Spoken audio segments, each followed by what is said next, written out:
Ako pala si Dong, isa akong bolero pero hindi ako babaero. Meron na naman akong kwento, tara.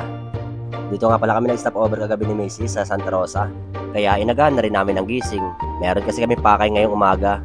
Darating kasi yung magpapautang ng card kaya uutang muna kami sa loan. Diyos ko, panibagong utang na naman ang darating.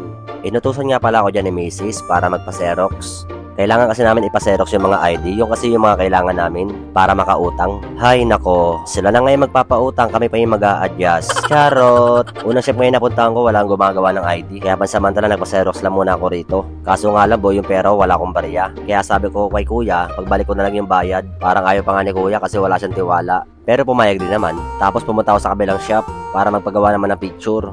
2x2 tsaka 1x1 ang kailangan namin. Kaso may problema. Wala pala akong data. Kaya ayun, nagpa-load muna ako para magkaroon ako ng data. Sa Messenger kasi kailangan isend yung picture. Kaya naganap muna ako ng tindahan dito na malapit para magpa-load. At awa ng Diyos, meron namang malapit dito kaya nakapagpa-load ako kaagad. Tapos yun, bumalik na ako kay na kuya para kunin yung pinagawa kong litrato na 2x2 tsaka 1x1. 45 pesos yata yung binayad niya kasi pina-white background ko pa.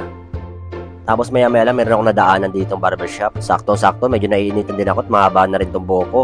Kaya syempre dumaan na rin ako para magpagupit. Maaga pa nga lang ito kaya wala pang pila. Kaya ako yung binamano ni kuya. Kinuha na nga ni kuya yung may wagang tissue niya para isakal sa akin.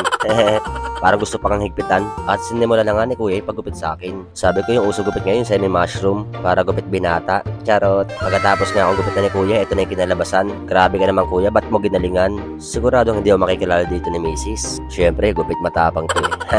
After ko nga pala magpagupit dyan, bumalik na ako sa pwesto para ibigay na yung mga pinaserox namin. Kasi mamaya-maya lang, ay uuwi na rin kami ng Taytay. Kaso nga lang, pagdating namin ng Muntinlupa, ay nasiraan kami.